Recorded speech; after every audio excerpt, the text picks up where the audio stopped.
Hello. So today I'm gonna create a banner.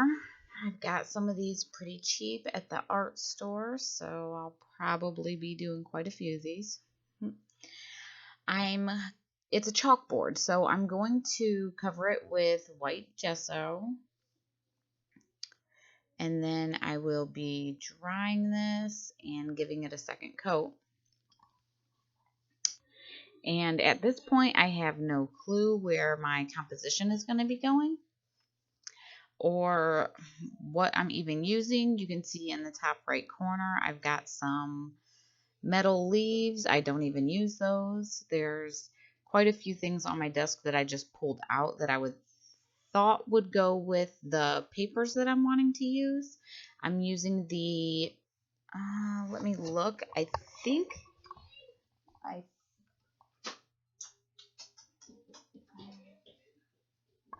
I think it's the Eclectic Elements paper. It has from A.Bstudio. It has mushrooms and lots of greenery and butterflies, and I absolutely love, love, love that paper. So I bought multiples of it from my rusty crown, and I fussy cut a lot of them, and I've got them sitting in my little box.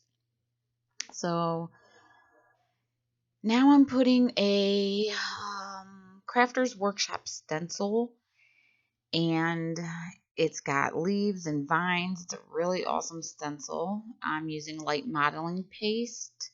It's my favorite modeling paste by Golden. It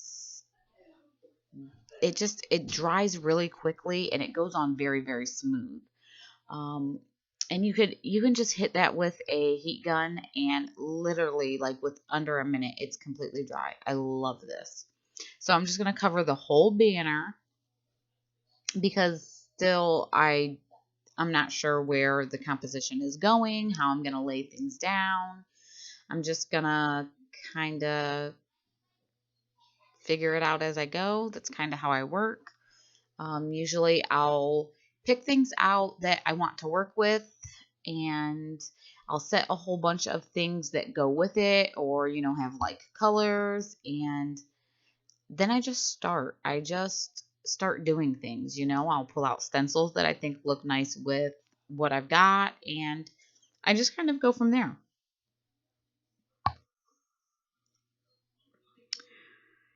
So after this, I'm going to get all my chipboards out. I've got chipboards from Snip Art, and I'll have all the links below for everything. Most of the stuff you can get from my Rusty Crown. Some of the things I've won doing challenges, and so I'm just covering this all with white gesso. You don't have to cover your chipboard with gesso at all, especially with like the project I'm doing right now. If I knew exactly where I was going and what I was going to be doing with this project, I probably wouldn't have done that. But I just to make sure I cover it all. And that's just going to make whatever colors I lay down with the white gesso underneath, it's just going to make the pigments not as bright or as dark. Without the gesso, they're going to be nice and bright and dark, and they'll soak right in. So I'm using heavy gel medium to glue all my chipboards down. And here's where I just start figuring out how I'm putting this thing together. Brick chipboards are like my favorite chipboards. I think they look great with like almost everything.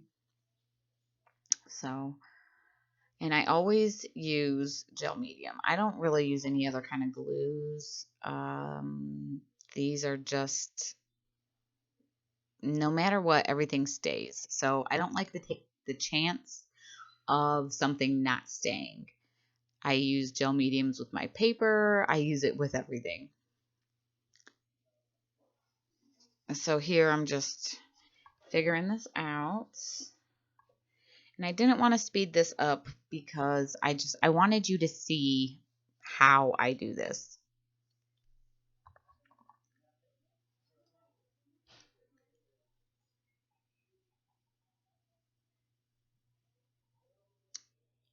and I have no clue where I'm putting this frame. I just know I want to use it. I love the ivy. And I think that's what the chipboard pack I have is from the ivy collection from Snip Art. And there's the beautiful toadstool mushrooms from A.Bstudio. I love them. And these are some resin pieces I poured from my Stamperia molds. They're just little pieces of wood, and when you pour it, it comes into like a, all these pieces are together. So I just snap them apart to where I have smaller pieces. That way I can use them however I want. And resin isn't hard to snap. You're able to just snap them right in half.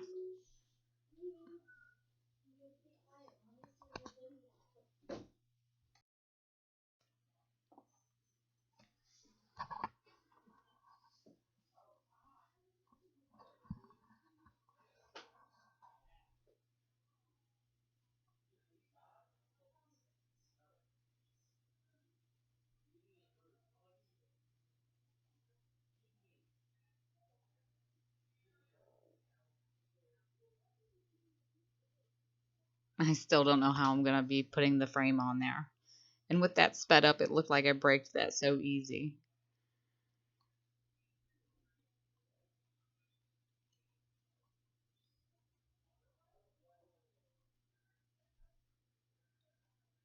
The wood pieces are so great to add dimension. I'm also adding gesso on top of all of these. If not, your colors aren't going to stick to them unless you're using paint. Paint will stick to them just fine. But since I'm going to, most of the projects I use sprays, or I use like the squirts, and those, the squirts aren't water based, but most of the sprays are water based, and they won't stick to resin just as is. You got to put a layer down so that they kind of flow over top of it nicely. Now I'm just adding more greenery. Now this is going straight on the bottom, so there's dimension between that layer and the frame.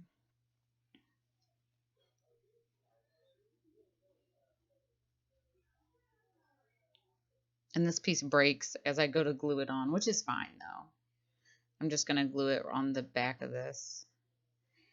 I didn't realize how tedious I am when I'm doing things either. I had to speed this up just gluing the frame together. I love these frames. They're so pretty.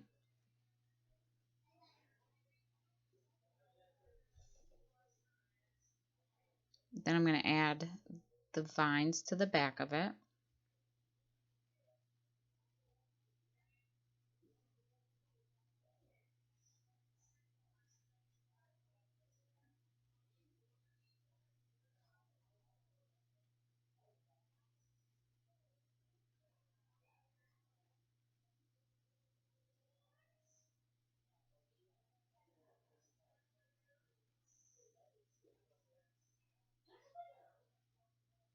I've got glue and paint all over my fingers.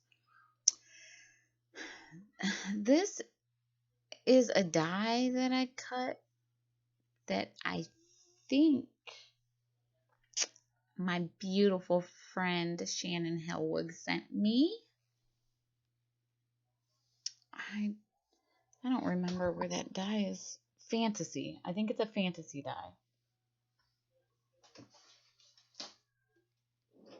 I'll look.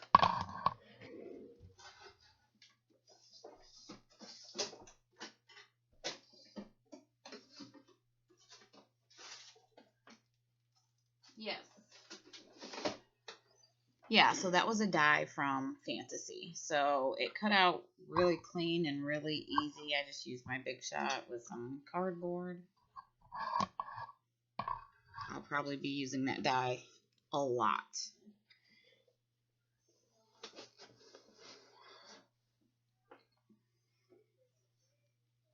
Okay, So I'm gluing that down, and if you noticed when I put the gel medium on, I did not put none at the very bottom of the frame. That's so that I can slip my paper mushrooms through the bottom there. See how that just slipped in there? So that should make it a little easier to slip things in, but it's still glued down. So here I'm still just playing around with the composition. I have no clue what I'm doing. That's too much. I don't like all of that greenery behind it. So that one's coming out, and I like that. But then I think I still changed it up in the end.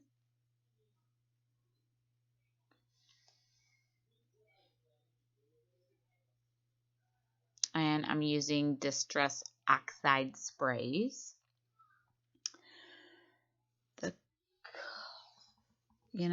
Sometimes I shouldn't put things away, but I think that's fired brick, fossilized amber. Let me see what colors I got here.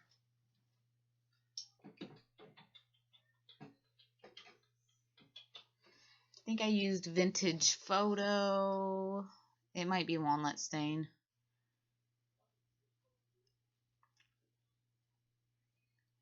And then I'm spritzing it with water because I kind of want them to flow in between, the back of the modeling place, the vines that I had laid down in the beginning. I kind of want them to pop out a little bit so you can see that design a little. And then we're drying and drying. And then here I'm taking the lid out and I'm kind of just dabbing on color onto some of the ivy leaves. I wanted this to have more of the fall colors.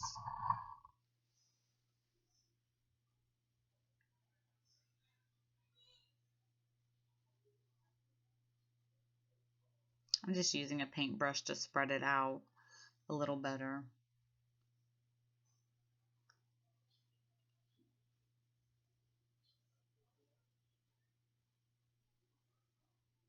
It's funny when you're editing your videos and you see things that you did that as you were doing it, you didn't even realize that you did that. So I'm just adding more brown and then more water to make it flow around.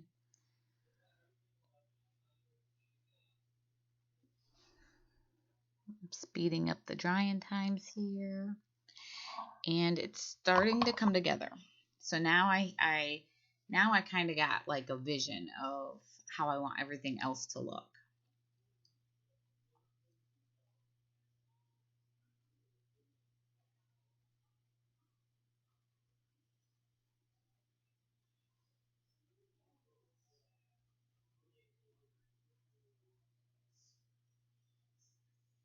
Archival ink in the color coffee. I love these little mini inks. So I'm going all around. I don't like any of my paper to have that white edge on the sides. It drives me crazy.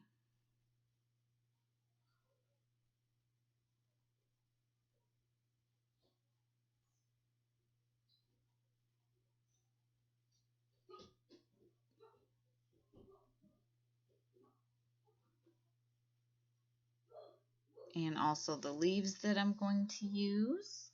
All of these little foliages from the paper, and it's vintage elements is what the paper is from A.Bstudio.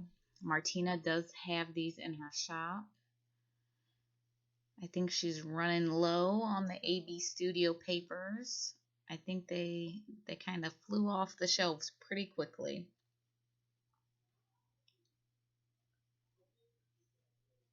And here I play with this dragonfly and I color it, and I wanted to use the dragonfly because I adore dragonflies, and in the end I didn't even use it. I went with a butterfly. The butterfly just looked better. So I'll use it later on something else.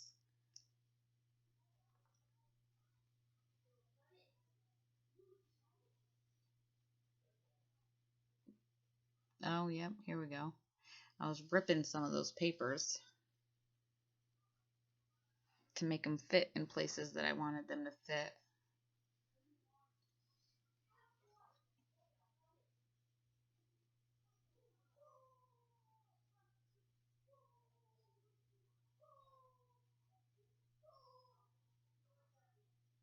I wish I would have known this was down so far. I could have pushed the project up.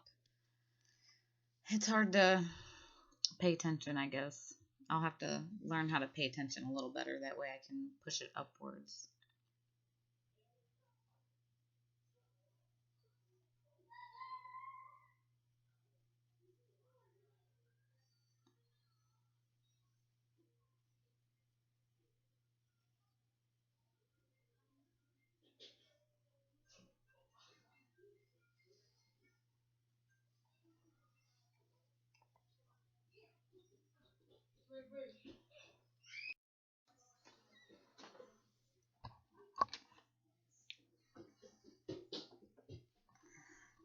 I don't know if you can hear my kids pattering down the hallways. Okay, see, so now that I didn't glue the bottom there, it's going to fit in there a little easier.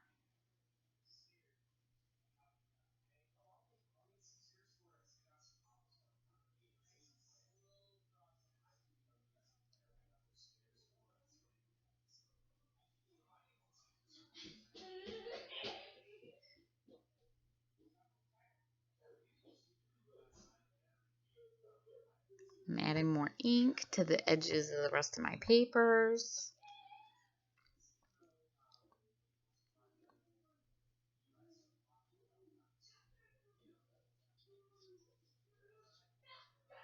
And here I am with the dragonfly.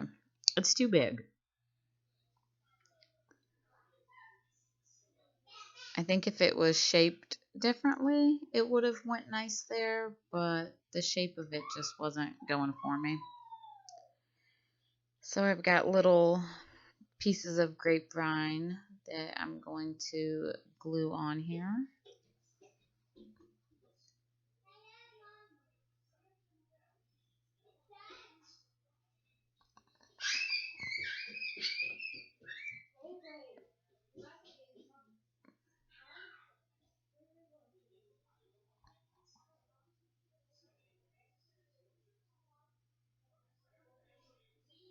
When I'm making videos, I can never find my tweezers, so I always use the tip of my scissors to poke things down.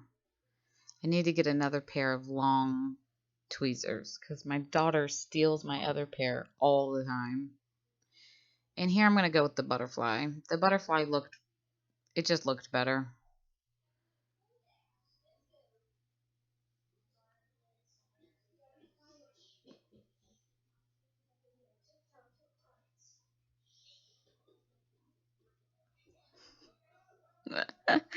I can hear the kids in the hallway.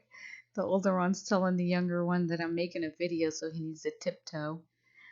And I hear him tiptoeing, but it's pretty loud.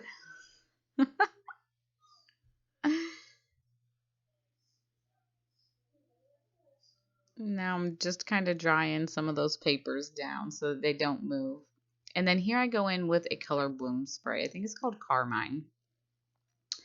Um, Martina has this in her shop also. I just recently got this color.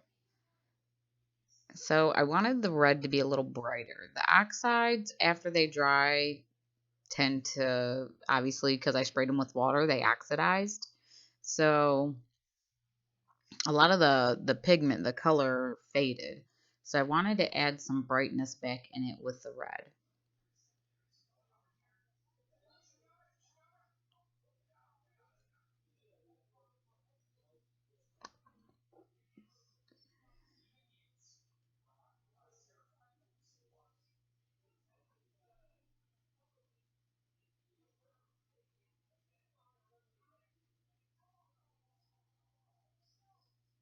I have no clue what color this is. Mm, it's an orange one. I'll have to look. And then I'm going around the edge with that same coffee archival ink.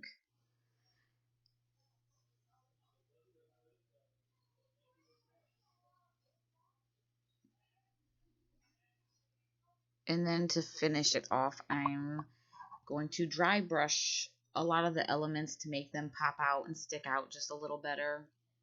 Because when you spray things with your inks, and if you just leave them like that, they all tend to blend together to where you can't really see everything that's on there.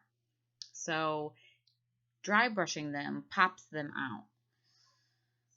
And you just get a brush. You don't get it wet. You add some gesso on there, and then I like to use my lid there, and I kind of pat it off to where it's just barely on the brush. And then you just kind of go over everything, and it highlights things. So that's always one of the last steps that I do when I'm making projects is dry brushing. And then here, these little quotes and sayings come along with the papers. So I'm cutting one out, and I'm going to back it with some black cardstock. Learning to fly.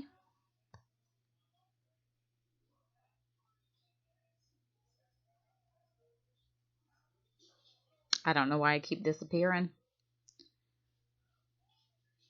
And I'm just eyeballing this, which also I'm like horrible at eyeballing things. But sometimes I'm just impatient. I don't feel like getting my cutter out, and sometimes I don't care if it's off. Sometimes I like when they're not completely how they should be. I like that sometimes. So, and then this is the last step. How cute is that? And I'm popping them up too also.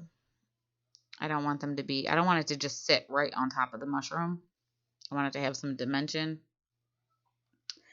So,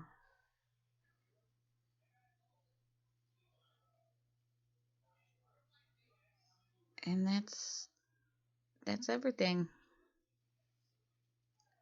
I'll add some pictures here so you can see the finished result. And thanks for watching.